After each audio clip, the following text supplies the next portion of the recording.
नमस्ते। तो प्रश्न है कि योग में श्री अरविंद कहते हैं, और ये और योगियों ने भी कहा है कि मनुष्य के अंदर भगवान के प्रति कल्याण श्रद्धा होनी चाहिए। कल्याण श्रद्धा का अर्थ है कि जो तुम्हारे जीवन में हो रहा है वो ultimately it is for the good. भगवान मंगल में है, करुणा में है। अब इसमें 2-3 प्रश्न इससे निकल के आते हैं कि अगर आपके जीवन में बड़ा भयानक एक दृश्य है बाहर, तो कैसे वो कल्याण कर रहा है आपको। तो यहाँ हमको कल्याण शब्द को क्लियरली समझना है कि कल्याण डजंट मीन कि हमारे बाहरी ईगो नेचर के लिए। हो सकता है कि बाहरी ईगो नेचर के लिए वो बड़ा भयानक हो, लेकिन हमारी सोल उसके द्वार से ही गुजर के वो ग्रो करेगी। तो कल्याण श्रद्धा का अर्थ ये है कि हम ट्रस्ट करते हैं कि अगर भगवान हमको एक कुरुक्षेत्र के मैदान से ले जा रहे हैं, तो हमने अपनी पतवार को, लगाम को, रथ को भगवान के हाथ में पकड़ा दिया है। अब रास्ते में कुरुक्षेत्र पड़ता है, युद्ध भूमि है, तो वो जानते हैं कि हमको युद्ध भूमि से क्यों ले जा रहे हैं। और ये उदाहरण बड़ा सुंदर है, क्योंकि अब देखा जाए तो अर्जुन ने जब श्री कृष्ण को पकड़ा दिया था, अपनी पूरी जीवन को द्रौपदी ने पकड़ा दिया था, तो उनके जीवन में ये घटनाएं क्यों हुई? अर्जुन को क्यों युद्ध भूमि से? भगवान तो भगवान है, कुछ मिरेकल करते एकदम अचानक दुर्योधन का माइंड बदल जाता, अगले दिन आके वो कहता ले लो भैया तुम अपनी जमीन। लेकिन वो एक महत् प्रयोजन है जिसके कारण भगवान हमको ले जाते हैं उन परिस्थितियों से जिनसे हम गुजरते हैं। और वो महत् प्रयोजन क्या है? वो सोल का आत्मविकास, ना कि ईगो का कंफर्ट जोन। क्योंकि जब कुरुक्षेत्र के पहले वाला अर्जुन और कुरुक्षेत्र के बाद का अर्जुन अंतर है। कुरुक्षेत्र से गुजर के अर्जुन को ये ज्ञान होता है कि वह कौन है, वो इस धरती पर क्यों आया है, उसको अपना मिशन पता चलता है, उसको गीता का ज्ञान मिलता है, उसको विश्व रूप का दर्शन होता है। कुरुक्षेत्र के पहले he is a good Archer, very good Archer, जिसको विश्वास है भगवान में, एक नॉर्मल रिलीजियस व्यक्ति है, श्री कृष्ण के प्रति उसकी एक अच्छी फ्रेंडशिप है। लेकिन कुरुक्षेत्र के बाद का जो अर्जुन है वो बहुत डिफरेंट अर्जुन है। सो भगवान हमको कई बार द्रौपदी, अगर द्रौपदी के जीवन में ये नहीं होता, द्रौपदी का मिशन ही अपूर्ण रह जाता, चीरहरण। द्रौपदी का मिशन क्या था? द्रौपदी का मिशन था कुरु साम्राज्य जो इतने एरोगेंट क्षत्रिय हो गए थे, शी वाज ए अवतार ऑफ काली, तो उसको डेमोलिश करने आई थी। जैसे हेलेन ट्रॉय के समय में, तो विनाश करने आई थी। विनाश क्यों करेंगी? वो आफ्टर ऑल तो जगन माता का ही रूप है। तो एक कोई ऐसी घटना होनी चाहिए जिससे वो विनाश के अधिकारी हो जाए। घटना किस पर होगी?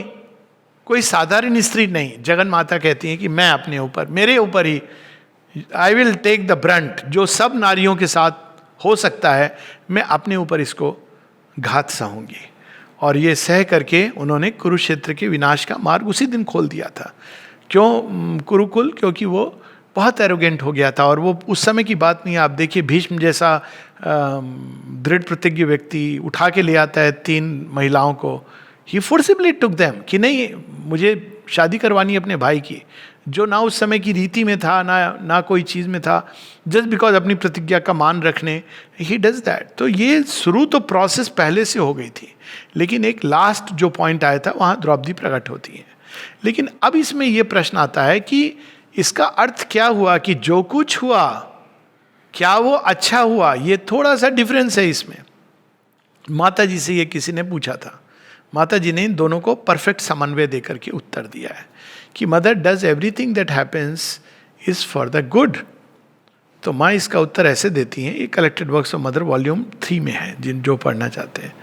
तो माँ उसका उत्तर ऐसे प्रारंभ करती हैं कि एक चीज़ तो निश्चित है कि जो हुआ वो हुआ, it could not have been otherwise.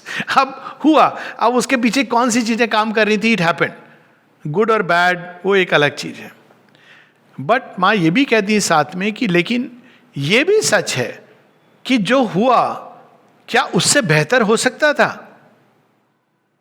उस वहाँ पर ये जो चीज़ है, जो तुम्हारा प्रश्न था कि जो हुआ अच्छा हुआ, एक और कल्याण श्रद्धा है, दूसरी ओर जो हुआ अच्छा हुआ, जो होगा अच्छा होगा। इन दोनों के बीच एक चीज़ें हैं या अलग चीज़ें हैं? अलग चीज़ें हैं। कल्याण श्रद्धा मतलब जितनी भी घटनाएं हैं, इवेंट्स हैं, उन सब के पीछे भगवान अपना महत् प्रयोजन सिद्ध करके रहेंगे। पर क्या आवश्यक था इन इवेंट्स और सर्कमस्टांसेस से जाना? नहीं, ये डिफरेंस है।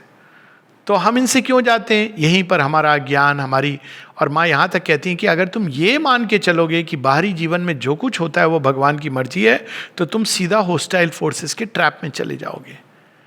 क्योंकि बाहरी जीवन में तो बहुत कुछ होता है जो विसंगतिपूर्ण है, दुर्भाग्यपूर्ण है, जो ईविल है। कैसे हम उसको जस्टिफाई कर सकते हैं कि भाई ये अच्छा हुआ?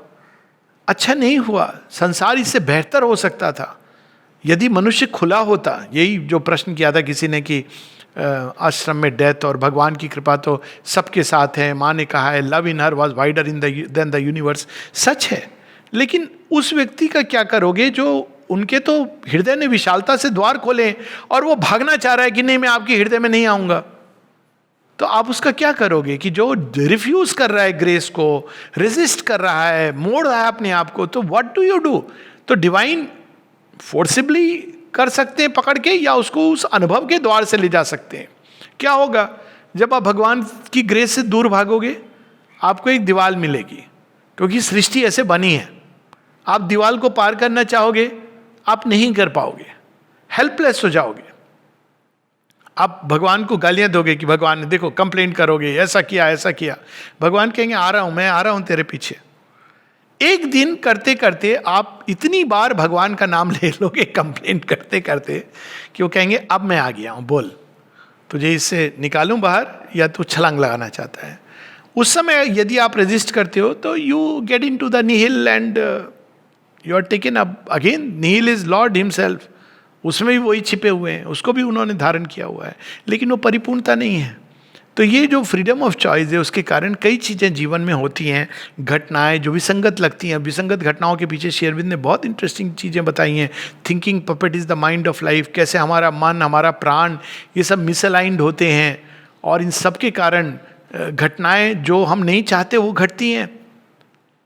एक कहानी है ना, वो व्यक्ति ध्यान कर रहा था कि मैं लक्ष्मी जी को ध्यान करूँगा क्योंकि पैसे तो वही देती हैं।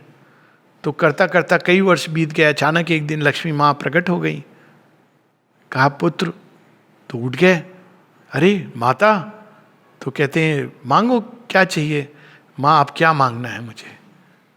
आप शरणागति ले लो। नहीं नहीं, याद कर मैं तेरे लिए खूब धन लेके आई हूँ। माँ धन क्या मांगू आप? वो भूल गया है कि मेरी ये लेकिन कहने का अर्थ ये कि एक भगवान हमारी जो एक अंदर में we have to go through certain experiences, क्योंकि हम उनको ही चाह रहे थे। फिर भगवान वो देते हैं कई बार कि भाई तुम चख लो, देखो कि कितना बिटर है, कितना विषाक्त है। तो इस कारण संसार में बहुत केओस रहता है, क्योंकि हम एकनिष्ठ होकर के भगवान को नहीं पाना चाहते या भगवान के रास्ते पे नहीं चलना चाहते। और ये कठिन भी है, इसमें कोई डाउट नहीं है। कॉस्मिक फोर्सेस हैं, तो भगवान ने ये अरेंजमेंट बनाया है। कुछ लोग हैं जिनको वो डायरेक्टली नहीं कुछ देंगे, वो सीधा ले जाएंगे सीधे रास्ते, but that is very rare. But generally he will make you go through many things. So अब इसको अगर हम दो रूप में देखें तो एक और भगवान पीछे खड़े हुए हर चीज को मंगलमय बना देते हैं। He turns to the best the worst. Shri Aurobindo अपने एक पत्र में मृणालिनी देवी को लिखते हैं कि ये संसार बड़े विचित्र ढंग से बना हुआ है। यहाँ कई बार गुड करने पर उसका हमको ईविल परिणाम मिलता है, और ऐसा भी होता है कि हमने ईविल किया है और उससे गुड निकल कर आता है। तो श्री अरविंद दिखते हैं कि ये संसार इस तरह से बना हुआ है, उसके पीछे एक पर्पस है। तो अभी हम उस पर्पस में नहीं जा रहे हैं, पर हर चीज भगवान मंगल की ओर टर्न कर देते हैं। और दूसरा एस्पेक्ट है कि लेकिन क्या हर चीज होनी थी? नहीं होनी थी, ये बदला जा सकता था। तो माँ अब यहाँ दूसरी चीज को लाती है, कहती है what happened had to happen, but could it have been better? She says yes, it was not the best thing to happen. तो फिर हमें क्या करना चाहिए? अब हो गया। माँ कहती है have the right attitude. Right attitude वहां पे कल्याण श्रद्धा आती। कल्याण श्रद्धा is a attitude towards life. वो ये नहीं कि जो हुआ जो अच्छा हो गया, लेकिन आपको ये कल्याण है कि अब ये हुआ नहीं हुआ अच्छा, किसी भी दृष्टि से नहीं अच्छा हुआ। आप ये कहना कि गुड और इविल के परे, बट ह्यूमन कॉन्शियसनेस के लिए किसी भी दृष्टि से नहीं है. यू कांट से कि रेप हो गया, मर्डर हो गया, बहुत अच्छा हुआ. नहीं हुआ अच्छा. अकाल मृत्यु हो गई, it is not good. Disease, is it good? No, it is not good. पर आपकी कल्याण श्रद्धा रहती है तो भगवान उसमें से कि वो हैं पीछे, वो इस चीज़ से भी अल्टीमेटली इससे कल्याण होगा, तो भगवान उसको चेंज कर देते हैं. तो माँ कहती है पावर ऑफ राइट एटीट्यूड इतना इम्पॉर्टेंट है. उदाहरण देती है, कहती कि तुम एक व्यक्ति तुमको मारने के लिए आया, एसेसिन है, और उसने तलवार निकाल ली है. पर अगर आपके अंदर राइट एटीट्यूड है, अब देखा जाए तो वो आया है मारने के लिए, तो कोई अच्छी बात नहीं है ना कि कोई आपको मारने के लिए हिरण्यकश्यप की तरह. लेकिन आपका राइट एटीट्यूड है जैसे प्रहलाद का है, और आपके अंदर भय नहीं है, कोई प्रकंपन नहीं है, उस समय आप प्रस्तुत हो कि जो माँ चाहेंगी मैं उनकी शरण में हूँ, वही होगा. तो माँ कहती हैं the arm of the assassin will fall back. वो नहीं कर पाएगा, कोई ना कोई चीज़ ऐसी होगी क्योंकि आपके एटीट्यूड ने चेंज कर दिया. उसी प्रकार से माँ कहती हैं फेथ बहुत इंपॉर्टेंट है. तो अब यहाँ पर फिर से कल्याण श्रद्धा की बात आती है कि अगर आपका फेथ ये है कि भगवान मुझसे क्रोधित हो गया, क्रूएल है, पनिश कर रहा है मुझे, तो माँ कहती है he will be same to you like that because it is necessary for your progress. But अगर तुम ये मान के चलते हो, तुम्हारी ये श्रद्धा है कि नहीं हम तो उनके बच्चे हैं, कितनी भी बार हम भूमि में गिरेंगे वो उठाएंगे, माँ कहती है then he will lift you up 1,000 times if need be. क्योंकि आपकी श्रद्धा ये है कि माँ तो कभी अबैंडन नहीं करती हैं.